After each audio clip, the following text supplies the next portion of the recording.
Nothing quite says anxiety-ridden like a good 3 o'clock in the afternoon coffee. Something that's on my mind a lot, that I know is certainly on a lot of other people's minds, are what we need to do in order to change ourselves, change who we are presenting ourselves to be in the world, so that we can ultimately have the goals and the material things that we want. Whether it's bad habits that we're wanting to quit or goals that we're going after, we're always asking what about ourselves needs to change. And more often than not, we know exactly what that thing is. However, our emotions are ultimately what dictate our actions. We already know exactly what we need to do if we want to lose weight.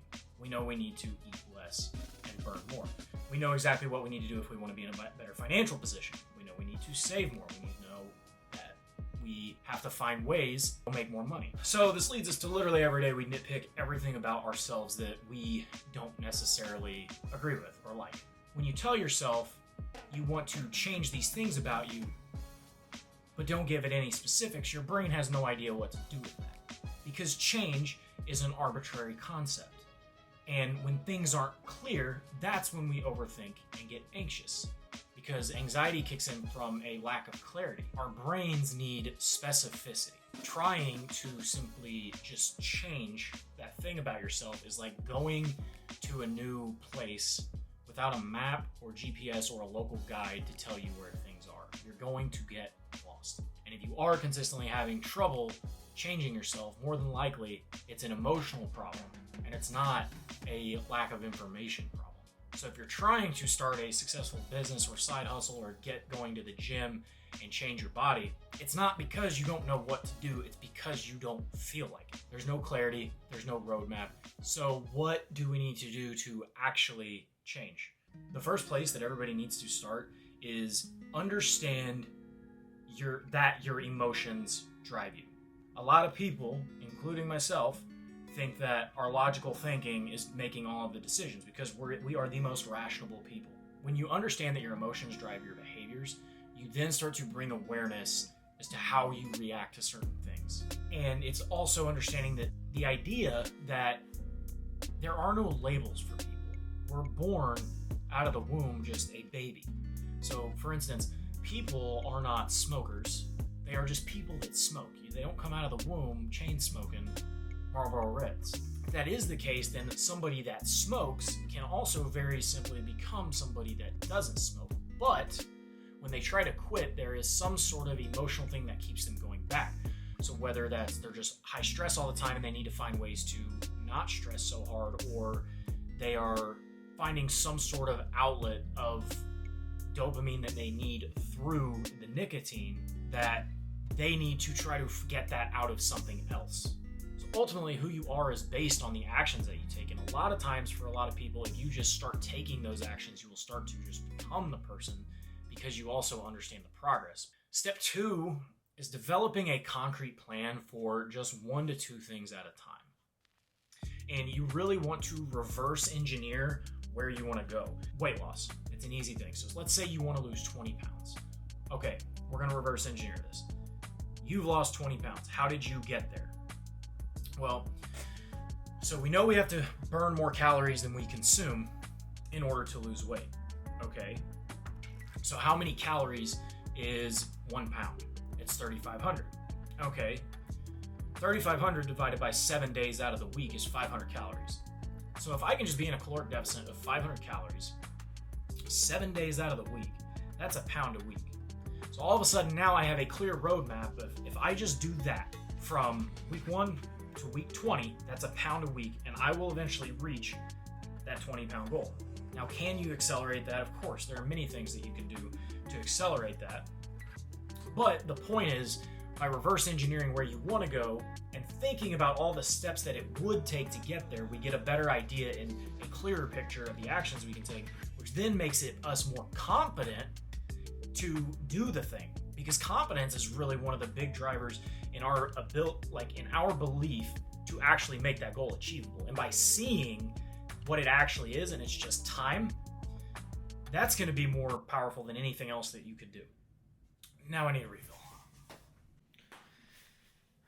So, step 3 is also understanding why you get emotional around those things. And this isn't something that is super easy to deal with. This is a multi-month process. But by bringing your awareness to the forefront that the reason you're not going to the gym is because, if you're similar to me, nobody in my family was in shape. So for a long time, I didn't go because there was this sense of guilt about how I can't be the one that's super in shape and super fit in the family, because then everybody will judge me and shun me away because I'm different, or they might feel that I think I'm better than them. And this is very valid, and it's something that a lot of people in overweight families tend to deal with. But by dissecting how your emotions are affecting you taking the action that you need to take, you can start to gain clarity around, oh, I really don't think this is going to happen. This is something I'm just repeating to myself that now I'm aware of, and I can do active things to change it, like acting against it, because eventually your mind does start to believe those things that you continually feed itself. And that's why it's so important to constantly be analyzing what your emotions are doing and how they're affecting your day-to-day actions. The next step is what's going to accelerate everything. And it's going to accelerate it way faster than if you just did that alone. And that is prioritizing sleep. Now, we always hear about the physical benefits of sleep. We know that it regenerates our entire body. But whenever it comes to emotions and doing the things that you want to do to better yourself, sleep rejuvenates the brain, right? And with that, it's going to also regenerate and balance out hormones and your day-to-day mood, essentially. So, like, there's been plenty of studies that, and I'm sure you know that when you are not sleeping enough and you are sleep deprived, you are not operating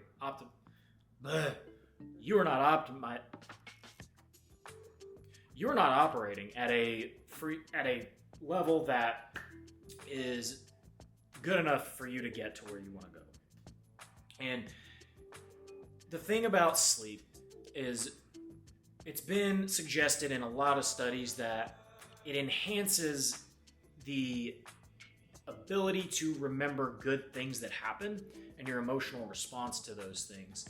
However, it also can tend to affect the negative side.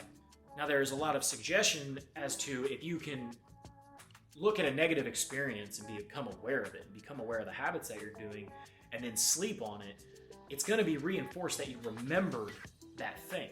So really, that too is a positive experience, because now you're learning from how you did that, and you're reinforcing the fact that you don't want to do that anymore. And to add on to not sleeping enough, when we don't sleep enough, we react more to negative things that happen, and we respond less to positive things that happen. So when you're not sleeping enough, you are literally looking at your life in just a negative bubble of shit. So by prioritizing 8 to 10 hours of sleep a night, what we're doing is we're reinforcing that good behavior, or at least the awareness around what is causing the bad. And whenever you have awareness around what is causing that bad behavior, you know what you need to do to change it. And for me, it's really helped my ability to also understand that things take time. For a long time, I was in the mode of I need to make progress as much as possible in 60 to 90 days. And I tried to make it happen overnight, and it never happened how I thought it would. And now that I'm able to sleep more and kind of look at a bigger picture because I'm more clear-minded, I also understand these things take time and consistency. And that is the most important thing when it comes to reinventing yourself and becoming a better version of you, right? So just to recap, understand that your emotions run your behaviors. The only way to actually gain control of them is to be aware of your emotional issues. Number 2, develop a concrete plan and reverse engineer the goal that you have so that you can be clear-minded in order of the steps it's going to take to get there. Number 3 is to become aware of why you are emotional towards that particular thing. What is causing the issue? Do you have wounds from your childhood that kind of are limiting you today that you need to overcome in order to actually be the person that you want to be? And number 4 is sleep. Sleep is going to recover the brain. It's going to help you respond more to positive things and less to negative things. It's also going to help ingrain better emotional states for you, so the day-to-day anxiety over time is going to slowly start to go down. You're always going to have it, but it makes it so much easier to deal with and so much easier to stay consistent towards the things that you want to stay consistent towards.